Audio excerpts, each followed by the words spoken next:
Good morning all friends.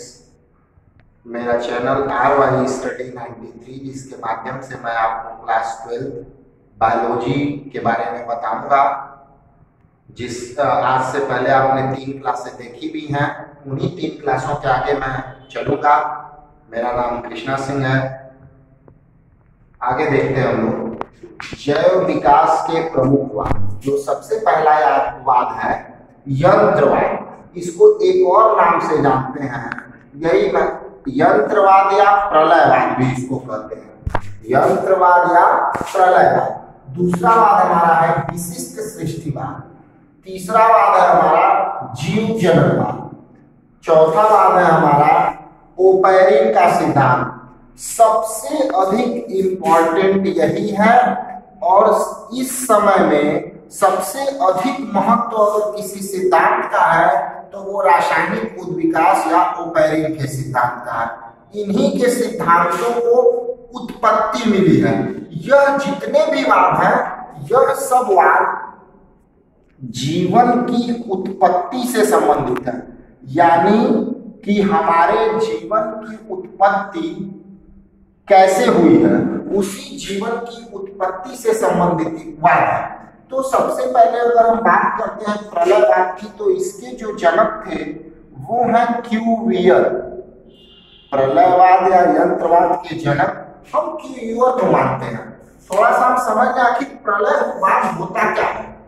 अभी देखिए, हम लोग अगर वर्तमान समय को देखते हुए हम बात करेंगे तो अभी आप देख रहे हैं कोरोना जैसी महामारी कोविड-19 चल रही है। यह भी एक प्रकार का प्रलय ही है। यह कहीं ना कहीं हम लोगों ने सृष्टि को बहुत नुकसान पहुंचाया है, वो उसी की देन है। तो प्रलय होता क्या है?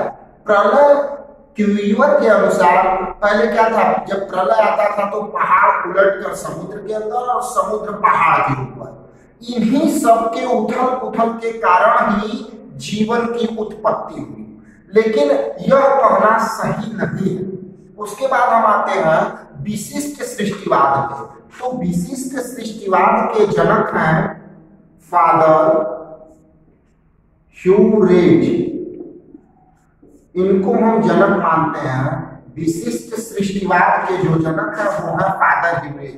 आखिर यह विशिष्ट सृष्टिवाद क्या होता है? Special creation. विशिष्ट सृष्टिवाद हमारे धर्म ग्रंथों के अनुसार है।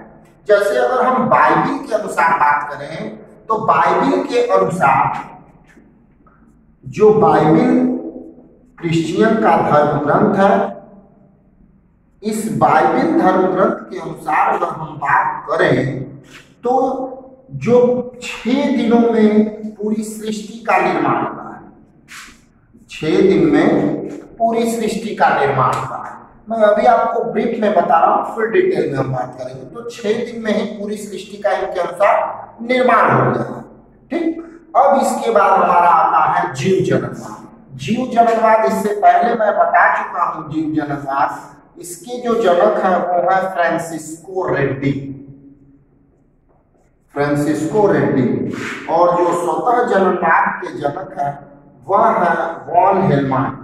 ये चीजें मैं आपको बता चुका हूं। और रासायनिक उद्विकास का ओपैरिन है। इनका पूरा नाम AI ओपैरिन। तो ये जो सारी चीजें हैं ये किससे संबंधित है? जीवन की उत्पत्ति से संबंधित। अभी तक हमको यह कंफर्म नहीं हुआ है, साइंस को यह कंफर्म नहीं हुआ है कि जीवन की उत्पत्ति कैसे हुई, पहले मुर्गी आया कि पहले अंडा आया, यह कहीं कंफर्म नहीं है। तो हम एक इन्हीं के प्रयोग को लेकर हम इसको धीरे धीरे समझ सकते हैं। अब इनके अनुसार अगर ओपैरिन के अनुसार बात करेंगे तो इन्होंने भी बता दिया जो उत्पत्ति हुई है जीवन की आद्य सागर के जल में हुई है, जिसको हम वर्तमान समय में समुद्र कह सकते हैं। तो कहीं ना कहीं जो जीवन की उत्पत्ति हुई है वह पूरी तरह से स्पष्ट ही नहीं है। पूरी तरह से यह एकदम स्पष्ट नहीं है।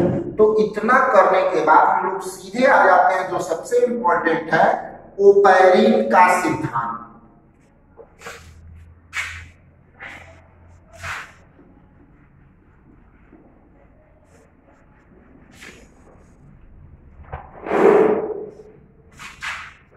हम सबसे पहले यही आ जाते हैं ओपेरिन का सिद्धांत।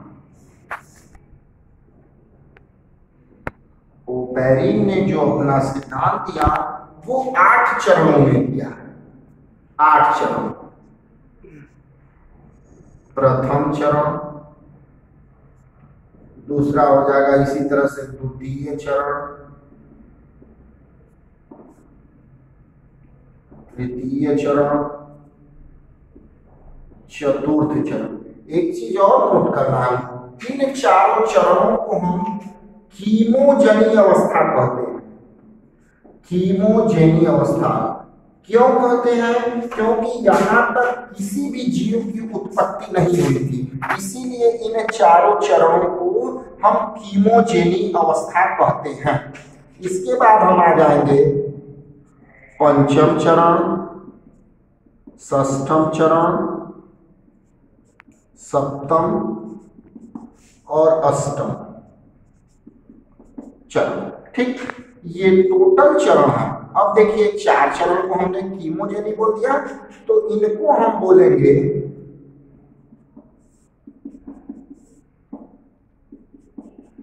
इसको हम बोलते हैं बायोजेनी अवस्था, क्योंकि इस चौथे के बाद जीवन की थोड़ी उत्पत्ति होने लगी, या जो कोएसरवेट्स थे वो 5वें चरण में हमको मिलना शुरू हो गए।